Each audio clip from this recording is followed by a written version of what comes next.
میں ڈاکٹر شعیب عالم ہوں، pulmonary critical care specialist. Currently میں University of Arkansas for Medical Sciences یا UMS لٹل راک آرکینسا میں professor of pulmonary and critical care medicine ہوں۔ Part time میں وہاں کام کر رہا ہوں اور پارٹ ٹائم پاکستان میں لاہور میں نے پرائیویٹ پریکٹس شروع کی ہے۔ ایجوکیشنل بیک گراؤنڈ کے لحاظ سے کنگ ایڈورڈ میڈیکل کالج سے میں نے 1995 میں میڈیکل گریجویشن کی تھی۔ اس کے بعد 3 سال کی امریکہ میں ریزیڈنسی کی اسٹارٹنگ ان 1998۔ پھر پین اسٹیٹ یونیورسٹی پینسلوینیا سے میں نے 3 سال کی پلمونری کریٹیکل کیئر اور سلیپ میں فیلوشپ کی، جو کہ کمپلیٹ ہوئی 2001 میں۔ سو سنس 2001 میں پلمونری کریٹیکل کیئر اور سلیپ اسپیشلسٹ کے طور پر امریکہ میں کام کر رہا ہوں۔ تو this is total experience of approximately 17 years. Shortness of breath یا سانس کا چڑھنا ایک بہت عام بیماری ہے اور بہت کامن بیماری ہے۔ اگر عمومی ٹیسٹوں اور عمومی ایویلویشن سے اس کی وجہ معلوم نہ ہو سکے تو اس کو ہم کہتے ہیں ان ایکسپلینڈ شارٹنس آف بریتھ، یا ایسا سانس کا چڑھنا جس کی وجہ عام ٹیسٹوں یا عام ایویلویشن سے معلوم نہیں ہو سکی۔ میرا یہ اسپیشلائزڈ ایریا آف انٹرسٹ ہے، ان ایکسپلینڈ شارٹنس آف بریتھ، اور آج کل ان ایکسپلینڈ شارٹنس آف بریتھ کو ایویلویٹ کرنے کے لیے ڈیٹیلڈ ہسٹری اور ڈیٹیلڈ ایگزامینیشن کی ضرورت ہے۔ اس کے علاوہ بہت سارے ٹیسٹوں کی مدد سے اس کو اسیس کیا جاتا ہے، جس میں پلمونری فنکشن ٹیسٹنگ اور cardio pulmonary exercise testing, methacholine challenge test اور ایکوکارڈیوگرام اور دوسری اسیسمنٹس شامل ہیں، اور it requires specialized experience to actually evaluate unexplained shortness of breath that is not explained by most of the usual evaluations۔ اس کے علاوہ ایک بہت اہم وجہ جو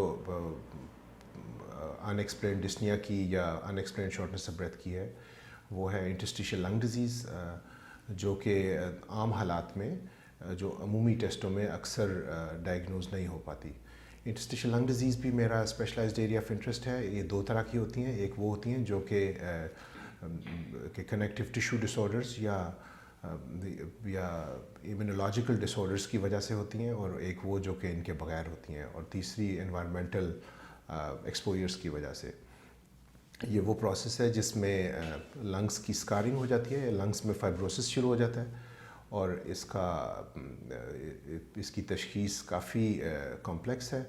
انٹرسٹیشل لنگ ڈیزیز میں بھی میرا ایکسٹینسو ایکسپیرینس ہے، اور this is my area of interest.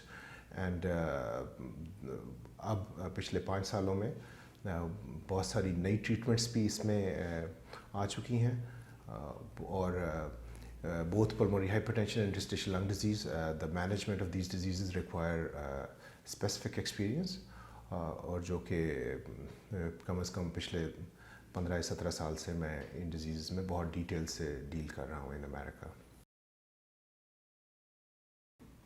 ایک کویشچن یہ ہے کہ کس سٹیج پہ مجھے اسپیشلسٹ کو دکھانا چاہیے جب سانس کا مسئلہ ہے۔ تو اس کا سمپل آنسر تو یہ ہے کہ اگر آپ کا سانس کا مسئلہ ہے اور وہ ٹھیک نہیں ہو رہا یا اس کی مکمل طور پہ تشخیص نہیں ہو رہی، تو ضروری ہے کہ کسی اسپیشلسٹ کو دکھائیں، اور ان اسپیشلسٹ میں ظاہر ہے ہارٹ کے ڈاکٹرز ہیں اور لنگس کے ڈاکٹرز ہیں پرائمریلی۔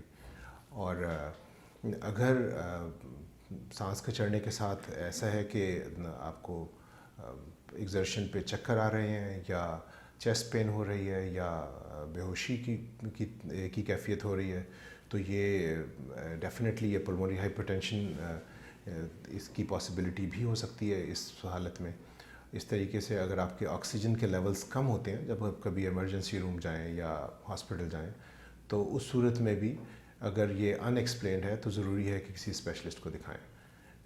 ٹیسٹ تو بہت سے ہیں، لیکن سٹارٹ کیا جاتا ہے ایک بہت ڈیٹیلڈ ہسٹری سے اور ڈیٹیل فزیکل ایگزامینیشن سے، اور بیسک ٹیسٹ جو کہ پہلے سے عموماً پیشنٹ کے پاس ہوتے ہیں وہ چیسٹ ایکس رے ہے اور ایک ایکوکارڈیوگرام ہے۔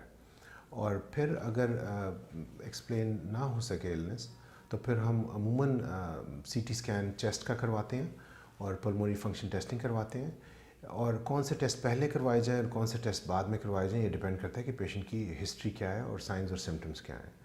اس کے علاوہ پرووکیشنل ٹیسٹنگ ہوتی ہے، جیسے میتھکولن چیلنج ٹیسٹ ہے، وہ پرفارم کیا جاتا ہے. جن میں ایزما سسپیکٹ کر رہے ہوں کارڈیو پلمونری ایکسرسائز ٹیسٹ یا خاص طرح کی اسٹریس ٹیسٹنگ ہے وہ کی جاتی ہے. جن میں ڈسنیا بالکل ان ایکسپلینڈ ہو. اور اس کے بعد مسل کی اسٹرینتھ کے کچھ ٹیسٹ ہیں جو کیے جاتے ہیں.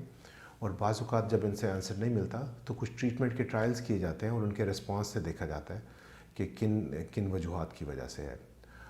جن پیشنٹس کو انٹرسٹیشل لنگ ڈیزیز ہوتی ہے عموماً سی ٹی اسکینس کو ریویو کرنے سے ڈائگنوسس ان کا ہوتا ہے.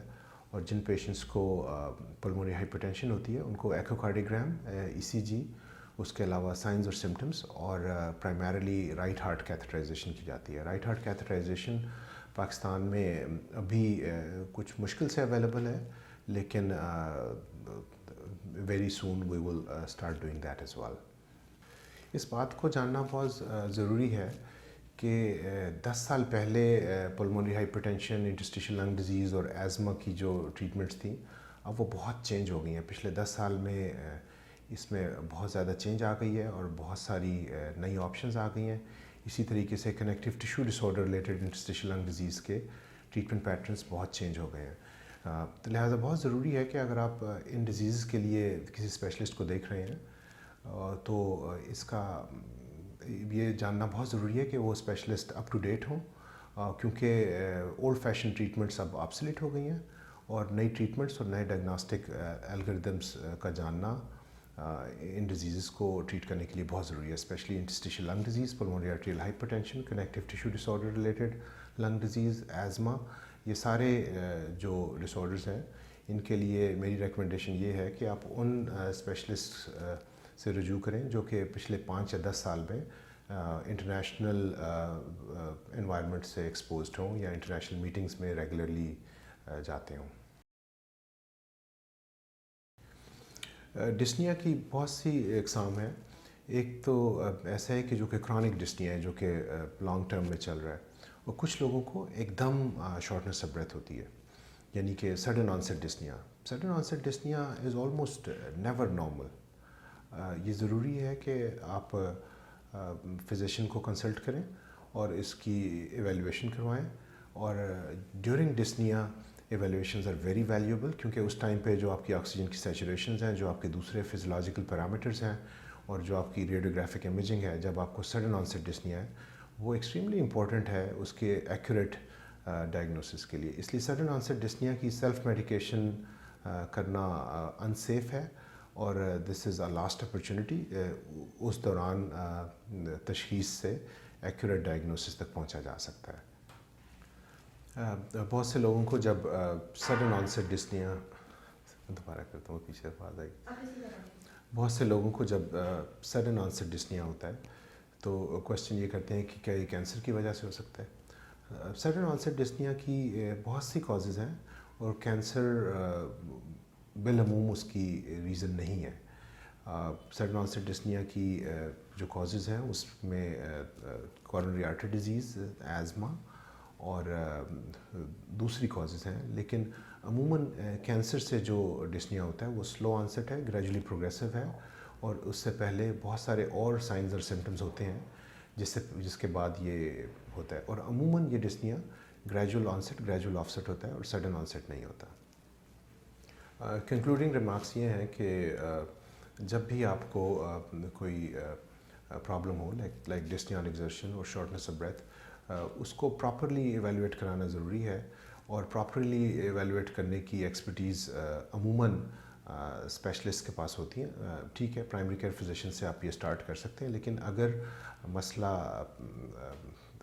لمبا ہو رہا ہے یا لنگر آن ہو رہا ہے یا ڈائگنوسس ایکوریٹ نہیں ہے تو بہت ضروری ہے کہ آپ اسپیشلسٹ سے اس کی تشخیص کرائیں تاکہ جتنی جلدی ایکوریٹ ڈائگنوسس تک پہنچا جا سکتا ہے اتنی جلدی علاج شروع ہو تاکہ بیماری کے کمپلیکس ہونے سے پہلے اس کا علاج شروع ہو سکے.